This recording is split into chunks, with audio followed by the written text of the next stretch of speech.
আসসালামু আলাইকুম ভিউয়ার্স, আশা করি আপনারা সকলেই ভালো আছেন। ভিডিওতে এখন যে বিষয়টি আমরা জানবো যে এনটিআরসি এর জাল সনদ, অর্থাৎ এই সনদ জাল করে 15 শিক্ষকের এমপিও বাতিল।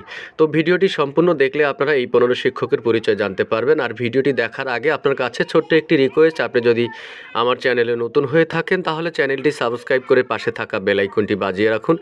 এনটিআরসি এর সকল তথ্য সবার আগে আপনি আমার এই চ্যানেল থেকে জানতে পারবেন।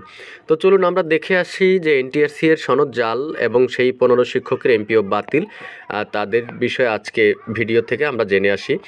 বেসরকারি শিক্ষক নিবন্ধন ও প্রত্যয়ন কর্তৃপক্ষ এনটিআরসি এর সনদ জাল প্রমাণিত হওয়ায় বিভিন্ন মাদ্রাসায় 15 জন শিক্ষকের এমপিও বাতিল করা হয়েছে। একই সঙ্গে এ যাবৎ তাদের তোলা বেতন ভাতা সরকারি কোষাগারে জমা দেওয়ার নির্দেশনাও দেওয়া হয়েছে। আমরা দেখেছি যে ইতিমধ্যে অনেক শিক্ষকের জাল সনদ প্রমাণ করেছে এনটিআরসি এর, এবং সেখানে তাদের যে এ যাবৎ পর্যন্ত যত সরকারি বেতন ভাতা নিয়েছেন সবগুলো ফেরত দেওয়ার কথা বলেছেন। কিছুদিন পরে আমরা দেখি বিভিন্ন সামাজিক যোগাযোগ মাধ্যমে পত্রপত্রিকায় আমরা যেটা দেখি যে জাল সনদের চাকরি তাদেরকে আইনের আওতায় আনা হচ্ছে, কিন্তু এ যাবৎ এখনও তাদের বিষয়ে যে কি সিদ্ধান্ত নেওয়া হয়েছে এবং আসলে আদৌ কি তারা তাদের বেতন ভাতা এই সব ফেরত দিয়েছে কিনা এসব কিন্তু আমরা আসলে এখনও জানি না। তবে আজকে যেটি দেখলাম যে আরও 15 শিক্ষকের এমপিও বাতিল করা হয়েছে এবং একই সঙ্গে তাদের যে তোলা বেতন ভাতা সরকারি কোষাগারে জমা দেওয়ার নির্দেশনাও দেওয়া হয়েছে। বুধবার মাদ্রাসা শিক্ষা অধিদপ্তরের সহকারী পরিচালক মোহাম্মদ শরীফুল ইসলাম স্বাক্ষরিত এক বিজ্ঞপ্তি এই নির্দেশনা দেওয়া হয়। নির্দেশনায় বলা হয়েছে, এনটিআরসি এর প্রতিবেদন অনুযায়ী এসব শিক্ষকের সনদ ও সুপারিশপত্র জাল ও ভুয়া। বেসরকারি শিক্ষা প্রতিষ্ঠান মাদ্রাসা জনবল কাঠামো ও এমপিও নীতিমালা 2018 23শে নভেম্বর 2020 পর্যন্ত সংশোধিত এর 18 এর 1 গ এবং ও অনুযায়ী এমপিও বাছাই ও অনুমোদন কমিটির সিদ্ধান্তের প্রেক্ষিতে এসব শিক্ষকের এমপিও শীট থেকে ইন্ডেক্স কর্তন করা হয়েছে।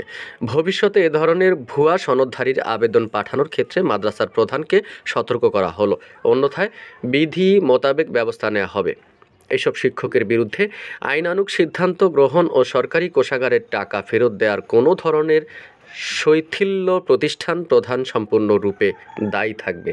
এমপিও বাতিল হওয়া 15 শিক্ষক হলেন গাজীপুরের কাপাসিয়া টোকনগর দরুল হাদিস আলিম মাদ্রাসার বাংলার প্রভাষক মোহাম্মদ আশরাফুল আলম, একই প্রতিষ্ঠানে ইংরেজি প্রভাষক রুহুল আমিন, তারপরে সম্মানিয়া দাখিল মাদ্রাসা সহকারী মৌলভী হাজেরা, সহকারী মৌলভী তাসলিমা আক্তার, আফসার উদ্দিন আহমেদ কারিগরি মহিলা দাখিল মাদ্রাসার গণিতের সহকারী শিক্ষক মোহাম্মদ শরীফুজ্জামান, নরসুন্দির মনোহরদির জিজেফি ডোয়াইগাঁও রবিউল উলুম দাখিল মাদ্রাসা সহকারী শিক্ষক মোহাম্মদ মনির হোসেন, একই প্রতিষ্ঠানের সহকারী শিক্ষক সোনিয়া আক্তার, শারীরিক শিক্ষা সহকারী শিক্ষক মোজাম্মেল হক, জুনিয়র মৌলভী রুমা আক্তার, সহকারী মৌলভী আতিকুর রহমান তারাকান্দি, টিকিউ এইচ বালিকা দাখিল মাদ্রাসার সহকারী শিক্ষক নাজমুন নাহার, বাংলা সহকারী শিক্ষক শফিকুল ইসলাম, জুনিয়র শিক্ষক মোহাম্মদ রাকিবুল, জুনিয়র মৌলভী মোহাম্মদ সাইফুল্লাহ ও বেলাব উপজেলার সুটরিয়া মোহাম্মদ ফজলুল হক খান দাখিল মাদ্রাসার সহকারী মৌলভী তাজুল ইসলাম। তো ভিউয়ার্স, আমরা দেখেছি যে এই যে 15 শিক্ষক যাদের এনটিআরসি এর সনদ জাল, এই জাল সনদ দিয়ে তারা বেশ কিছুদিন যাবৎ প্রতিষ্ঠানে চাকরি করে আসছেন। শুধু তারাই নয়, আমরা যতটুকু জেনেছি যে এই যাবৎ যত জাল শিক্ষক ধরা পড়েছে এবং আরও যে সকল জাল শিক্ষক বিভিন্ন এমপিও শিক্ষা প্রতিষ্ঠানে আছেন, সব মিলিয়ে আসলে 60,000-এরও বেশি জাল সনদ আছে। এদিকে যারা বৈধ সনদ অর্জন করেছেন বা বৈধ সনদ আছে তাদের কিন্তু এখনও চাকরি হচ্ছে না বা চাকরি হয়নি।